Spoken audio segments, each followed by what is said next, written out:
Bonjour à toutes et à tous et bienvenue sur la première édition du Paris Running Festival.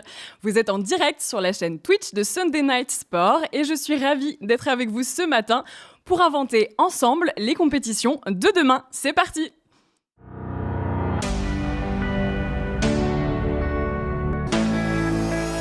Bienvenue au Paris Running Festival, l'événement qui imagine le sport de demain pour le rendre plus durable et plus éco-responsable. Cet événement est rendu possible grâce au soutien de On Running et de Iron.fr. J'ai la chance pour cette conférence matinale d'être entourée de 3 professionnels de l'événementiel afin d'échanger autour du futur des compétitions sportives, d'une approche plus responsable de l'événementiel, après une année qui a été marquée par l'annulation de la quasi-totalité des compétitions et plus globalement des événements. J'accueille donc aujourd'hui Catherine Poletti, présidente de l'UTMB Group et fondatrice de l'Ultra Trail du Mont Blanc. Bonjour Catherine. Bonjour à tous. Amadea Kostreva, manager mobilisation, climat et environnement pour Paris 2024. Bonjour Amadea. Bonjour. Et Thomas Delpeuch, responsable organisation des événements grand public chez Amaury Sport Organisation. Bonjour Thomas. Bonjour Cléo. J'espère que vous allez tous bien. Très bien, on est content de se retrouver. On est content de pouvoir enfin refaire... voir. Exactement. Alors, déjà, Amadea, je vais avoir une première petite question pour toi. Est-ce que tu pourrais nous expliquer, nous détailler en tout cas un peu plus ton rôle au sein de l'organisation de Paris 2024 ? Parce que c'est vrai que manager, mobilisation, climat et environnement, ça parle pas forcément à tout le monde. Donc voilà, savoir ce que tu fais au sein de l'organisation Paris 2024. Alors, comme vous le savez peut-être, Paris 2024, depuis la candidature, s'est fixé des ambitions environnementales très fortes.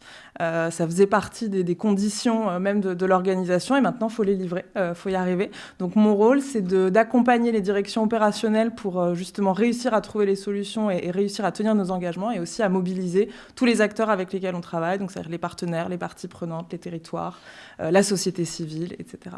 Comme tu disais, tu t'es rattaché du coup à la direction excellence environnementale. Exactement. Super, merci beaucoup pour cette petite précision. Alors, déjà, j'ai une question pour vous deux. Donc, comme je le disais, on a la chance d'avoir Catherine, vous êtes présidente de l'UTMB Group et fondatrice de l'Ultra Trail du Mont Blanc. Et Thomas, vous travaillez donc pour le Schneider Electric Marathon de Paris. L'année dernière, ces événements-là, malheureusement, ont dû être annulés à cause de la situation sanitaire. Du coup, ma première question, elle va être assez simple. J'aimerais savoir comment ça va. Est-ce que vous êtes là optimiste pour l'année à venir ? Est-ce que les événements vont pouvoir être maintenus ? Est-ce qu'enfin on va pouvoir courir et participer à vos beaux événements ? Oui, on est impatients en tout cas. Je crois qu'on partage ça. On travaille comme des fous d'ailleurs. Non, mais c'est en fait trêve de plaisanterie. Oui, on travaille comme des fous. On a imaginé un alphabet complet de plans alternatifs pour pouvoir s'adapter à toute situation. Parce qu'effectivement, dans tout ce qui est sport, outdoor en particulier, il y a une première qualité à pouvoir avoir, c'est celle d'être en capacité de s'adapter aux situations qui se présentent. Donc oui, on a travaillé comme des fous. Et puis, le secteur est impatient, il n'y a pas que les organisateurs, il y a tout l'écosystème derrière, nombre de prestataires, de métiers qui sont à l'arrêt depuis longtemps. Donc l'année a été très compliquée, là on est impatient. Optimiste, oui, il faut l'être. Parce qu'il faut redémarrer, on a des événements à préparer pour 2-3 mois, des échéances qui arrivent vite.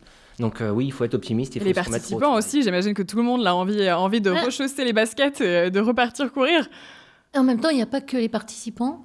Comme tu le disais, il y a aussi tout l'écosystème. Ouais. Il y a les bénévoles, il y a les familles, il y a les publics, tous des gens qui attendent ça parce que c'est un objectif qui est un objectif fort. Et c'est vrai que cette année, on est particulièrement optimiste parce qu'on a eu le temps de se préparer. L'année dernière, on s'est retrouvés quand même un petit peu bluffés par des conditions terribles et on n'avait pas eu le temps de prévenir qui que ce soit des changements ou d'anticiper. Là, pendant un an, on n'a pas arrêté de bosser pour pouvoir être prêt et pouvoir le faire, sans oublier de se préparer aussi aux conditions climatiques, évidemment. Mais il ne faut pas oublier ce qui marchait bien avant, mais juste... remplir un petit peu plus le panier des possibilités qu'on peut... Il faut adapter le reste, oui, tout à fait. Oui. Ouais, on est content de se dire que ça y est, ça redémarre et que les événements vont pouvoir reprendre. C'est quand même... Ça fait du bien. Ça fait du bien au moral pour tout le monde, je crois. Et les coureurs sont là, on les voit. Il y a de la pratique. Il y a une pratique énorme dans les rues, dans les parcs, partout. Donc, il y a une impatience de leur côté aussi. Ils ont eu le temps de se préparer aussi sur innover. Et pourtant, les événements leur manquent. leur manque cruellement, parce que c'est vrai que ces événements, ça crée une rythmique, ça crée des objectifs, ça crée aussi des possibilités dans ce rythme d'avancement, de savoir qu'il y a une compétition. Derrière une compétition, il faut se reposer, il faut récupérer. Et on voit apparaître pas mal de gens qui sont en surentraînement, qui ont des fatigues profondes, tellement ils ont voulu rester à niveau, mais n'ont pas eu cette rythmique d'avoir des événements pour pouvoir envisager de se reposer. Ça redonne des objectifs, du coup, enfin, pour pouvoir un peu... programmer tout ça plus facilement, quoi. Alors, je vais avoir une première question pour vous, Amadea. Le thème, c'est « Ensemble, inventons les compétitions de demain ».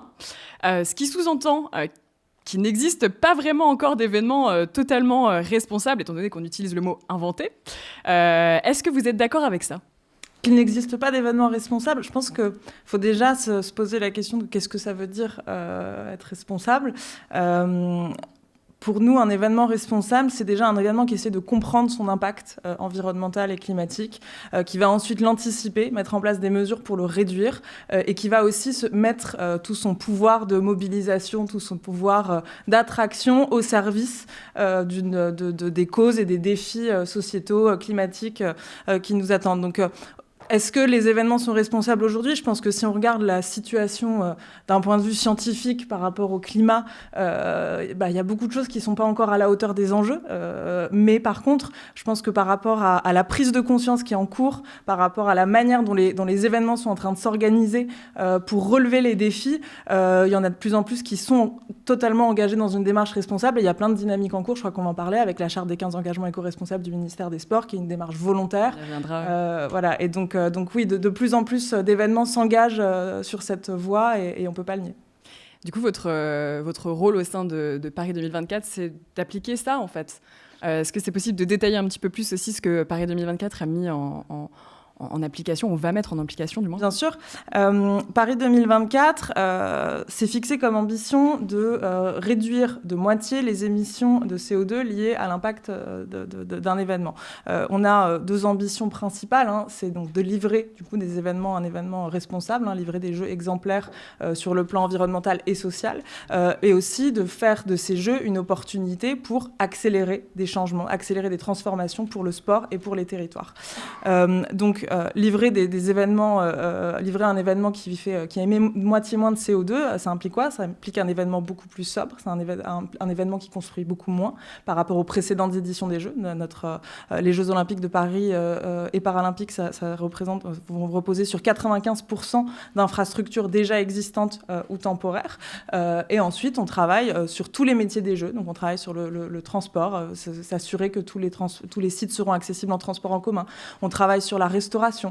Comment faire pour livrer 15 millions de repas de manière exemplaire, pour à la fois suivre un approvisionnement durable, mais aussi pour faire de ces repas un levier pour améliorer les comportements alimentaires. On travaille sur le numérique, on travaille sur les infrastructures, comment les livrer de manière plus durable. C'est vraiment une démarche globale à 360 degrés où sur chaque métier des Jeux, on travaille avec les professionnels de l'événementiel, et en France, on a beaucoup de métiers qui sont concernés et avec une grande expertise sur l'événementiel. Et on travaille avec toutes ces expertises pour faire en sorte que les compétitions sportives puissent demain survivre et s'adapter au changement climatique et surtout mettre en place des solutions qui soient plus durables.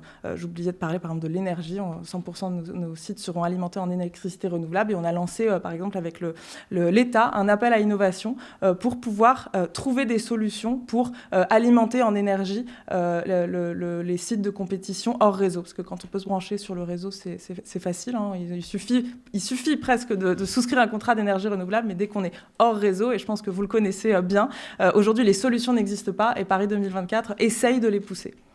Merci pour ces précisions. Ce qui est intéressant aussi sur cette conférence, c'est que vous représentez 3 événements d'ampleur assez différente. Thomas, Le marathon est souvent considéré comme étant l'épreuve reine dans le monde du running, mais c'est aussi celle qui suscite le plus de critiques en matière d'écologie, notamment en raison de la part importante de bouteilles d'eau, de déchets et du nombre important de participants. En 2017, le Cheddar Electric Marathon de Paris a décidé de prendre ce problème à bras-le-corps et d'opérer un véritable virage pour devenir un acteur référent en matière d'événements sportifs éco-responsables. Qu'est-ce qui a motivé votre choix et qu'est-ce que vous avez mis en place concrètement ? Alors c'est vrai que les plus gros événements sont montrés du doigt comme les plus impactants, et c'est normal. Plus on est gros, plus on est impactant. En plus, ces événements qui sont de grands événements ont une ancienneté de 40, 30 ans. Donc effectivement, c'est pas comparable à un événement qui vient de se créer sur des bases plus responsables ou des bases vertes. Voilà. Et bravo à tous les événements qui se créent actuellement sur ces bases-là. Mais c'est pas faisable avec les événements qu'il faut transformer.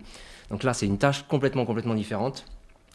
Le déclencheur, c'est plutôt un timing, une correspondance de timing entre les collectivités, les organisateurs, une prise de conscience quotidienne pour nous tous sur nos actions à la maison, et puis nos partenaires qui ont envie aussi, qui ont ces actions-là chez eux, qui ont une politique RSE qui se développe dans leur industrie et qui ont besoin de montrer ça.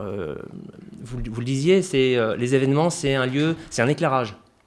On se rassemble tous le temps d'un week-end pour partager des pratiques et mettre en lumière des évolutions. Et des innovations, si on peut le faire. Demain, des innovations sont nécessaires à ce qu'on change les choses. Donc c'était ça le déclencheur, c'était ce timing qui était un peu le même pour tout le monde. Et puis, il fallait consolider. Voilà. Donc on a eu un gros travail, et c'était le travail le plus intéressant, c'est le travail de bilan sur ce qu'on faisait. On faisait bien sûr des choses, et nous, on est organisateur de pas mal de manifestations, et on ne fait pas les choses de la même façon sur tous les sites et sur tous les types de manifestations. D'ailleurs, on a des grosses différences entre l'UTMB et le marathon, parce qu'il y a un événement urbain, un événement dans la montagne, entre un événement de vélo, un événement de course à pied, les choses sont très différentes. Donc le bilan était très intéressant, le bilan sur ce qu'on faisait de bien, pourquoi on le faisait, quel était l'historique, quand on va chercher un prestataire avec des matériaux, quand on va faire des achats, où est-ce qu'on fait ces achats? Est-ce qu'on les fait en France? Est-ce qu'on les fait à l'autre bout du monde? Quelle matière on va chercher? Pourquoi on remet une médaille à la fin de la course? Se questionner vraiment sur l'utilité de chacun des composants de la manifestation. Ça, c'est super enrichissant, mais pour toutes les équipes. Donc, et c'est la base du travail, effectivement. Faire ce bilan, savoir où on veut aller, c'est la deuxième phase. Donc à partir de ce bilan, on peut l'écrire, cette deuxième phase. Et sur le Cheddar Electric Marathon de Paris, on est parti sur une phase de 3 ans, où il fallait révolutionner nos pratiques, effectivement. Donc on parle beaucoup de déchets, c'est sûr que les déchets, c'est ce qu'on voit en premier. On a aussi, nous, travaillé beaucoup le bilan carbone et la compensation de ce bilan avec notre partenaire Cheddar Electric, c'est important, mais ça se voit moins. Donc la bouteille d'eau, c'est effectivement ce qu'on voit, c'est la photo qu'on voit au bord de la route, donc il faut résoudre ces problèmes de déchets. Et quand on prend le problème à bras-le-corps, on arrive à des résultats assez impressionnants tout de suite. Au bout de 3 ans, nous, on a réduit de 60% nos déchets, nos ordures ménagères en tout cas. Parce qu'on a mieux trié, parce qu'on a mieux collecté, parce qu'on a mis tout le monde dans la boucle, y compris le pratiquant. Ça, c'est un point très important. C'est qu'aujourd'hui, il faut l'embarquer, ce pratiquant. C'est pas l'organisateur de son côté et le pratiquant de l'autre. C'est tout le monde dans la même barque pour faire les choses bien. Donc, à l'organisateur de mettre tous les moyens nécessaires, plus de logistique, plus d'humains, plus de méthodes, et aux pratiquants de faire le bon geste. On a beaucoup insisté sur ce bon geste du point de vue pratiquant. C'était mettre la bouteille dans le bon réceptacle. Mais demain, ce sera autre chose. Ce sera peut-être sur les t-shirts, le textile, on va passer d'une matière peut-être à une autre, ou on va passer en tout cas sur du recyclé. Ce sera peut-être apporter des choses à recycler. Voilà, donc effectivement, toute cette démarche a été très, très intéressante. Elle portait sur effectivement les 15 ou 20 volets qui sont travaillés à la fois avec le GESI sur les grands événements, dont on est tous signataires. Tout à fait. Il fallait travailler tous ces volets pour vraiment avoir une vue d'ensemble de notre démarche et de nos événements. On parlait d'ampleurs différentes tout à l'heure au niveau des différents types d'événements pour lesquels vous travaillez. Catherine, est-ce que le fait de gérer moins de participants, je crois qu'en 2018, c'était à peu près 2300 coureurs, si je ne m'abuse, à peu près. Alors, 2300 coureurs, c'est sur une des courses. Sur une des courses. Aujourd'hui, on a 7 courses, ce qui représente un petit peu moins de 10 000 coureurs qui partent pas au même moment. Mais effectivement, il y a moins de coureurs, mais il y a plus de passages, puisque ça représente quasiment 300 km tous les parcours réalisés, et que c'est du coup pas du tout la même façon de travailler l'impact. Ça m'étonnerait que sur un marathon, le marathon de Paris, on ait à gérer la traversée de zones humides, par exemple. C'est mieux pas. Ça vaut mieux pas. Donc, effectivement, on a des problématiques très différentes. Et c'est là où je te rejoins, c'est qu'il faut d'abord analyser les impacts possibles avant de pouvoir les étudier. Donc, nous, c'est quelque chose qu'on fait. On avait créé dès 2005 une commission environnement avec pas seulement nous, avec aussi des gens de la montagne, que ce soit des gens des réserves naturelles. On travaille en collaboration directe avec les gens des réserves naturelles. On travaille aussi avec les éleveurs parce que la vie pastorale est importante et que l'impact, c'est pas que les saletés par terre. C'est aussi de respecter les gens qui vivent dans la montagne, qu'ils animent des refuges, qu'ils aient des troupeaux, etc. Donc voilà, ça c'est tout un ensemble, une étude de choses. Après, c'est important de réfléchir aux impacts et de les gérer, mais il ne faut pas que ça soit juste un vernis. Il faut aussi le vivre complètement. Et c'est vrai qu'on s'attache non seulement à le vivre dans l'entreprise elle-même, le faire vivre aux coureurs, mais les coureurs, c'est facile à gérer parce qu'à la limite, il y a un règlement, on les connaît, on arrive à communiquer avec eux, mais le public, mais tous les accompagnants, mais les habitants locaux, il faut aussi trouver le moyen de sensibiliser plus autour de nous. Cette sensibilisation, elle se fait auprès des enfants, puisqu'on a des ateliers avec les enfants sur les mini-courses. On a aussi toute une équipe d'ambassadeurs de l'environnement qui nettoie tous les sentiers avant la course pour qu'on puisse mesurer et qui vont les renettoyer après la course, tous les sentiers. Donc on arrive à mesurer qu'est-ce qui s'est passé en termes de déchets. Et pendant la course, ils sont répartis sur tous les sentiers pour pouvoir sensibiliser le public et les gens qui ne sont pas en train de courir au fait que c'est pas parce que tu es sur le bord de la course et que tu n'es pas là-dedans que tu peux jeter ton mouchoir en papier par terre. C'est donc, voilà, cette sensibilisation auprès de tout le monde est un point important qui rend utile, je dirais même, les grands événements en quelques milieux que ce soit, parce que ça met à un moment le projecteur justement sur cette indispensabilité de respecter cet environnement. Merci Catherine. Moi j'avais aussi une question effectivement sur l'aspect financier, parce qu'on ne peut pas parler de l'aspect financier qui est aussi qui peut être un frein vers une transition écologique, vers du plus vert. Est-ce que finalement l'engagement aussi que vous avez auprès de vos partenaires et de vos prestataires sur des événements qui existent depuis assez longtemps, comme vous le disiez Thomas, c'est pas quelque chose qui rend l'évolution plus lente et plus compliquée finalement? Plus compliqué, c'est sûr, puisqu'il ne suffit pas de décider les choses pour les faire. Il faut interroger des prestataires avec lesquels on peut avoir des contrats sur plusieurs années. Il faut que les prestataires arrivent à changer leur parc de matériel. On est beaucoup sur du matériel en location. Donc quand un parc de matériel doit être renouvelé à 100%, c'est un investissement monstrueux pour le prestataire. Il doit être sûr que le marché s'ouvre et qu'il pourra l'utiliser sur les prochaines années. Donc ça, effectivement, ça ralentit un petit peu le processus. Ça, c'est les processus longs. Les processus d'achat, c'est peut-être ce qu'il y a de plus long dans la démarche. D'achat et de location, parce qu'on entend les deux dans le même sens.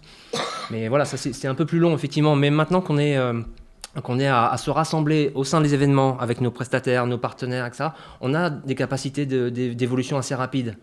Et puis, quand on se parle entre organisateurs, il y a aussi des idées qui voyagent. C'est important d'avoir ces partages-là. On les a fréquemment maintenant sous l'égide du GESI ou du ministère des Sports, mais c'est important de le rappeler. Nos événements vont montrer l'exemple. Les plus gros montreront l'exemple certainement pour les plus petits et enclencheront les choses. Et auprès des prestataires, c'est sûr qu'ensemble, on aura un poids fort pour qu'ils puissent voir que dans leur industrie, ils peuvent changer les choses. Quand on loue des toilettes aujourd'hui, on loue des toilettes chimiques à 95%.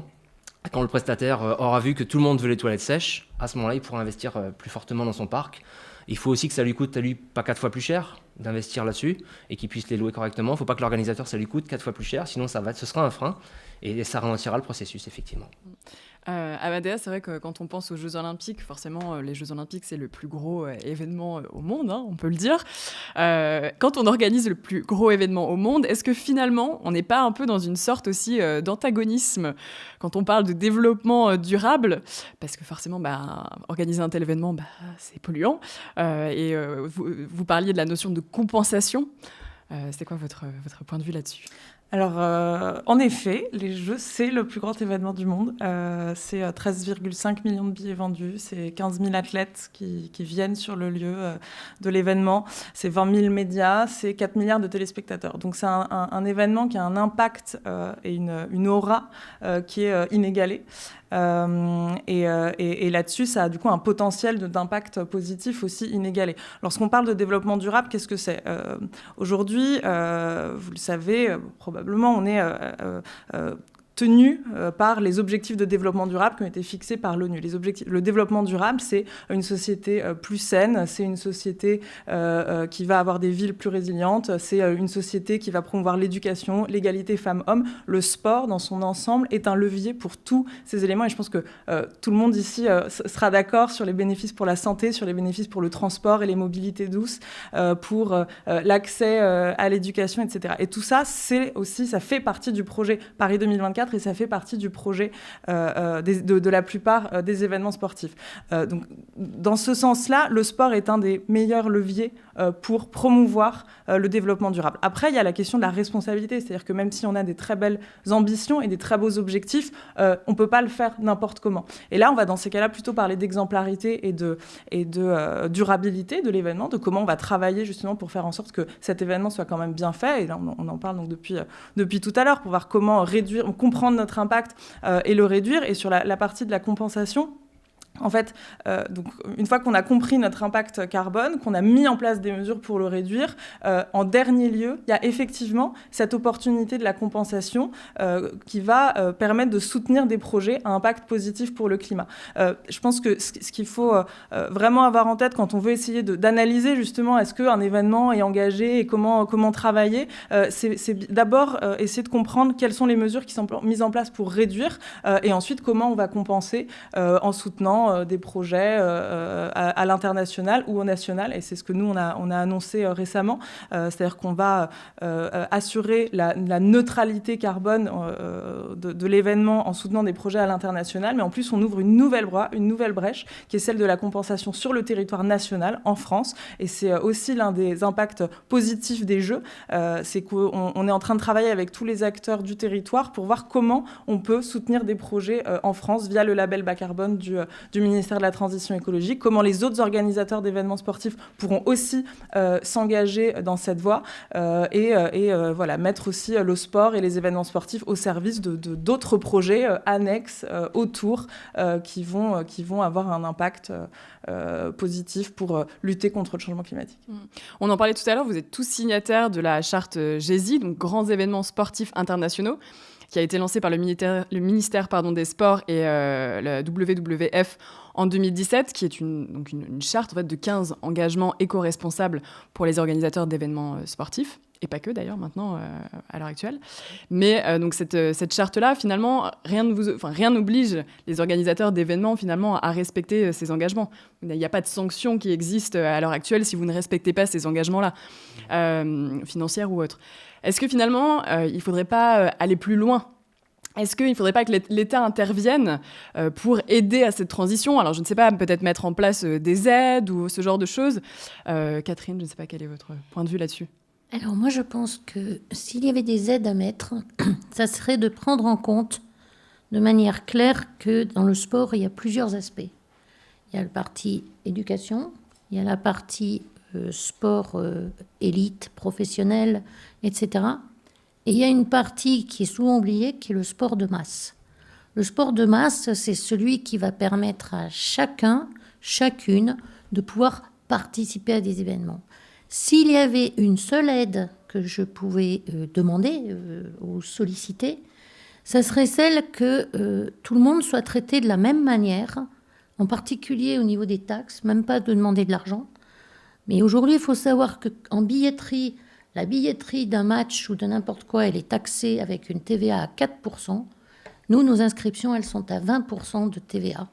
Et je pense que c'est quand même pas très clair et que prendre en compte la vie de tous les sportifs, et il suffit pas d'être sportif professionnel ou élite, etc.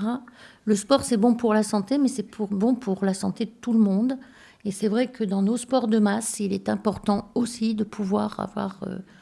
on donne l'accès au sport à un grand nombre de personnes qui n'ont pas besoin de ne faire que du sport autour de leur vie. Voilà, c'est la principale chose que je pourrais dire.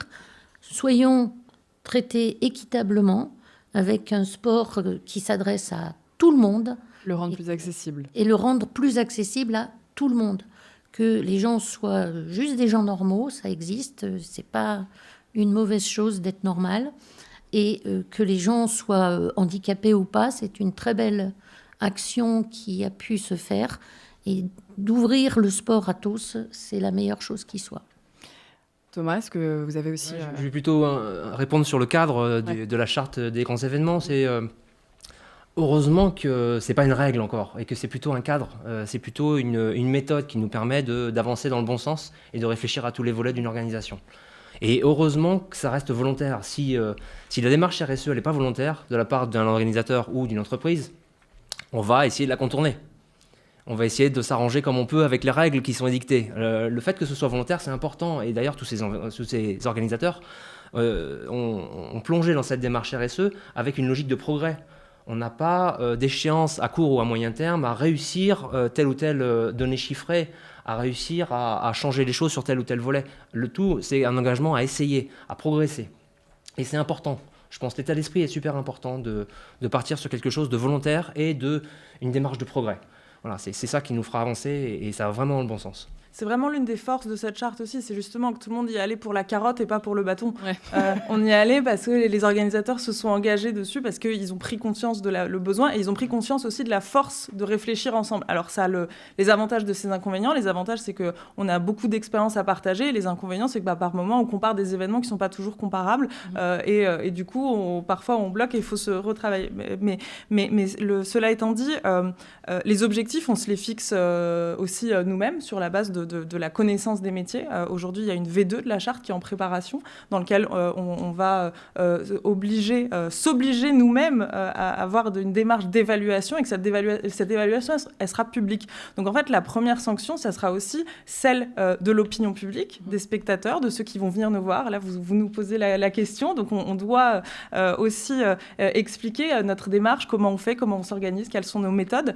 Et donc je pense qu'il faut aussi prendre conscience que le public de ces événements, les athlètes, sont de plus en plus attentifs, sont de plus en plus montent en compétences aussi pour comprendre c'est quoi un événement responsable et quelles sont les démarches qui sont réellement responsables. Et donc voilà, cette démarche aussi de progression collective, elle est très importante et elle fédère une super énergie avec cette échéance de 2024 qui motive beaucoup de gens, et la dynamique est bien engagée et assez inspirante. Justement, vous parliez de participants, ça c'est aussi un gros volet. Thomas, il y a de plus en plus de compétitions sportives à l'heure actuelle qui se développent autour de l'axe éco-responsable. On peut citer par exemple la course du Grand Paris, l'éco-trail ou encore l'échappée verte. Est-ce que vous observez qu'il y a une vraie attente aussi de la part des participants d'avoir des courses plus responsables et que finalement maintenant c'est même devenu en fait un motif de choix. On choisit sa course en fonction parce que on adhère aux engagements de la course. Oui, très clairement, je pense que les mentalités ont évolué à ce niveau-là. On a profité de cette période sans événement d'ailleurs pour questionner un peu nos participants sur ce volet-là, savoir s'ils étaient prêts à des changements assez forts dans l'organisation de la course, dans ce qu'on leur proposait demain sur les événements. La plupart des répondants sont plutôt optimistes sur le fait qu'on puisse changer des choses et ils sont plutôt partants pour faire évoluer leurs pratiques. Parce qu'au bout du compte, effectivement, c'est le consommateur qui va choisir. C'est lui qui va dire, effectivement, si le service ne me plaît pas, je ne viens plus, ou si le service évolue, j'ai envie de venir. Et puis vous parliez de ces événements qui ont été construits avec une couleur éco-responsable. Tant mieux, ça donne aussi un petit challenge pour les vieux événements à se révolutionner. et à venir en concurrence sur ce volet-là. C'est un volet supplémentaire, clairement. Un événement peut être bien organisé, compétitif, festif, et c'est un volet supplémentaire, effectivement, de se donner ce challenge, d'être plus responsable, de changer les choses. Le participant, en tout cas, il est prêt. Le résultat de l'étude était très positif. Il est prêt à changer beaucoup. Néanmoins, le participant, il attend un service. Le participant reste un client qui attend un service et qui attend surtout une expérience. Et là où on se rejoint avec le participant, c'est que nous, on organise des événements. Ce qui va changer sur un événement par rapport à la pratique au quotidien, c'est la notion d'expérience. On veut vivre quelque chose. Et il ne faut pas que toute cette démarche éco-responsable ne devienne qu'une restriction. Il ne faut pas qu'on se fasse que supprimer des choses ou restreindre l'accès au bonheur, tout simplement, qu'on doit vivre dans un événement. Donc voilà, c'est un peu l'équilibre qu'on cherche entre être responsable, changer les choses, faire vivre d'autres choses, et puis toujours faire vivre une expérience extraordinaire, un super moment, des souvenirs inoubliables. Voilà, sinon l'événement n'a pas de sens. Sinon je vais courir tout seul.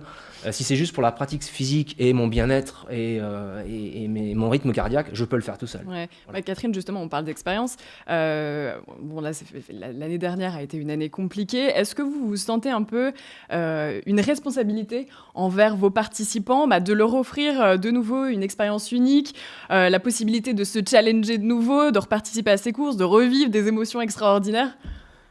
Non seulement aux participants, effectivement, on n'attend qu'une chose, c'est de pouvoir leur offrir ce bonheur-là, mais tout simplement aussi à tous les bénévoles qui aussi sont impliqués et ont été extrêmement déçus de ne pas vivre tout cela, mais aussi aux habitants locaux, parce que pour eux, c'est une formidable attraction au niveau de leur économie touristique, parce que beaucoup en montagne, on le sait très bien, ces événements ont cette capacité aussi de créer du tourisme d'été, de pouvoir, et pas que du tourisme de gens qui passent, mais du tourisme de gens qui viennent et qui découvrent.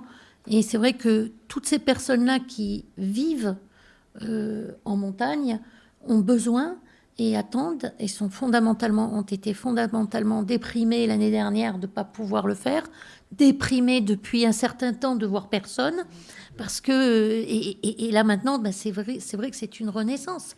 Et cette renaissance, je dirais qu'au niveau d'engagement, responsabilité, c'est beaucoup de choses, mais d'une certaine manière, le sport est un engagement.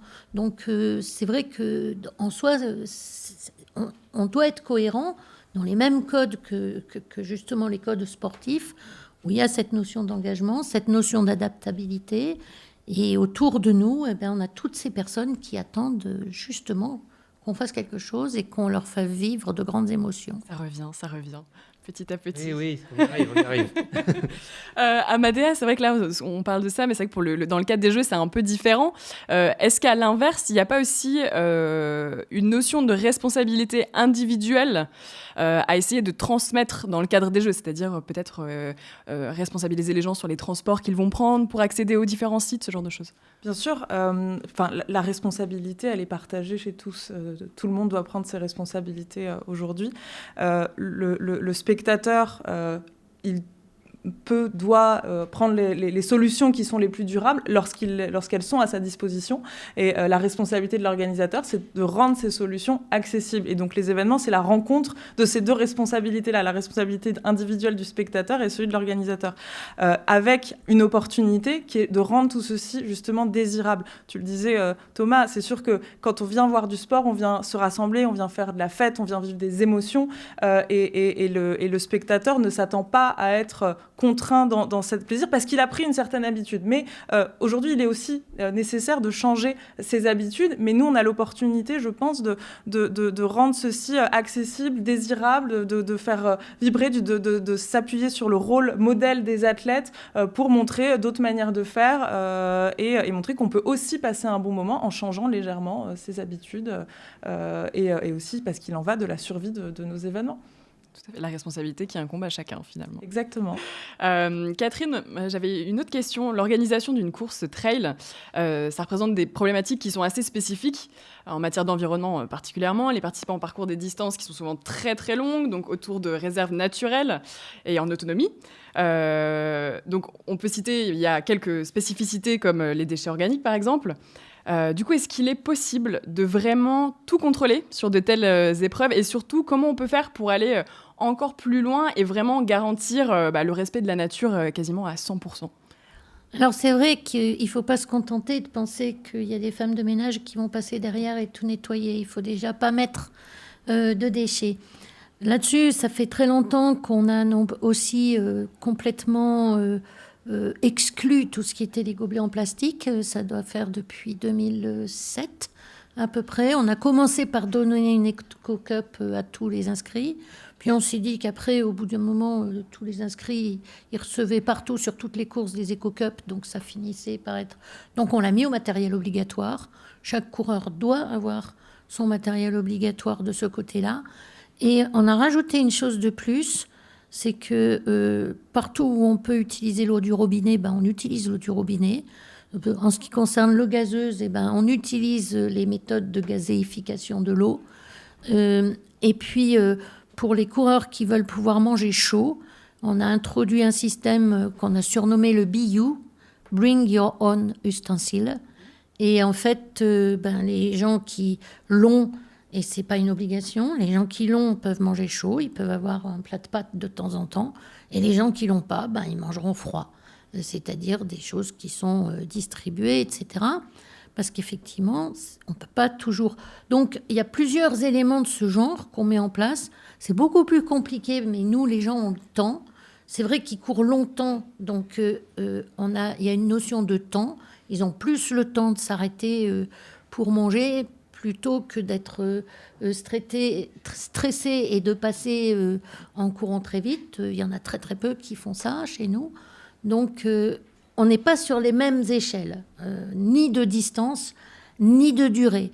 Nous, le premier va mettre une vingtaine d'heures sur l'UTMB lui-même, et le dernier, 46 heures. Donc, on voit qu'on a un écart de 26 heures entre le premier et le dernier. C'est ce qu'on appelle l'ultra-endurance. Et de ce côté-là, on travaille avec les moyens et les conditions dans lesquelles on se trouve. Est-ce que c'est possible d'aller encore plus loin? Parce que du coup, vous citez... C'est toujours possible d'aller plus loin. Et c'est pour ça que depuis quelque temps, avec le support de WWF, qui est notre partenaire, on est en train de finaliser un bilan carbone pour avoir une vraie compréhension de notre impact à tout point de vue. Il y a un moment, il ne faut pas se voiler la face. Et tout ce qu'on pourra améliorer pour être décarboné... Aujourd'hui, on a mis des transports en commun pour tout le monde, y compris pour suivre la course. On est en train de passer à des transports en commun électriques pour essayer de décarboner encore un petit peu plus. Et tout ce qu'on n'aura pas pu baisser comme impact de manière naturelle, on le compensera. Donc, mais je pense que la compensation n'est pas une fin en soi. Il faut d'abord diminuer l'impact avant de penser à compenser, et toute compensation sera faite en accord justement avec des gens comme WWF ou d'autres associations qui nous permettront de le faire de manière consistante, correcte et utile. Est-ce que tout ceci aurait un impact sur le prix des dossards aussi? Alors, moi je pense que le prix des dossards, il dépend des services qu'on fournit aux gens. Il est toujours calculé là-dessus, que ce soit le service de pouvoir courir propre ou d'avoir une bonne sécurité ou d'avoir des choses comme ça. Par ailleurs, nous, on a commencé à se dire, plutôt que d'avoir juste une course à Chamonix où on est obligé de limiter autour du Mont Blanc ou de limiter le nombre de personnes, on se rend compte qu'il y a des gens qui viennent de 110 nationalités, c'est beaucoup moins que les Jeux Olympiques, mais qui viennent de très loin, qui viennent de l'autre bout du monde. Donc c'est vrai que là maintenant, on a eu une autre action, c'est d'essayer d'avoir un autre volet, voyager moins pour voyager mieux, c'est-à-dire choisir les endroits où on va et de les choisir vraiment, plutôt que de se balader comme des boules de flipper autour de la Terre. Et de ce fait, on est en train de créer une série, donc un circuit qui nous permette d'aller positionner des courses du même type, avec les mêmes codes de respect de l'environnement ou de choses comme ça, là où il y a des coureurs. C'est-à-dire que plutôt que d'obliger les coureurs à venir vers nous, on va aussi aller mettre des événements avec le même type de codes de qualité dans le monde, là où sont les coureurs, et travailler avec les locaux du coin, justement pour s'adapter aux différents environnements. On n'a pas la même manière de veiller sur un événement qui est dans un pays dans la jungle que dans une montagne européenne ou des choses comme ça. Voilà. Merci Catherine. Thomas, c'est vrai qu'on parlait de responsabilité individuelle tout à l'heure. Avec le Schneider Electric Marathon de Paris, vous avez à cœur de faire de la pédagogie auprès des coureurs pour les sensibiliser au maximum sur les effets du réchauffement climatique. Pour fédérer d'ailleurs votre communauté, vous avez créé le mouvement des Green Runners. C'est important pour vous d'embarquer vraiment tout le monde dans la défense de cette cause ? Oui, c'est la seconde phase à laquelle on s'attaque maintenant. Effectivement, il a fallu, dans cette phase 2017-2020, faire nos changements en termes d'organisation qui étaient nécessaires, qui étaient profonds, et bien solidifier toute cette démarche. Et tout ça ne se fera pas sans le coureur. Donc effectivement, embarquer le coureur, littéralement l'embarquer sur le bon geste, sur la bonne attitude, et faire le lien avec tout ce qu'on vit dans notre quotidien.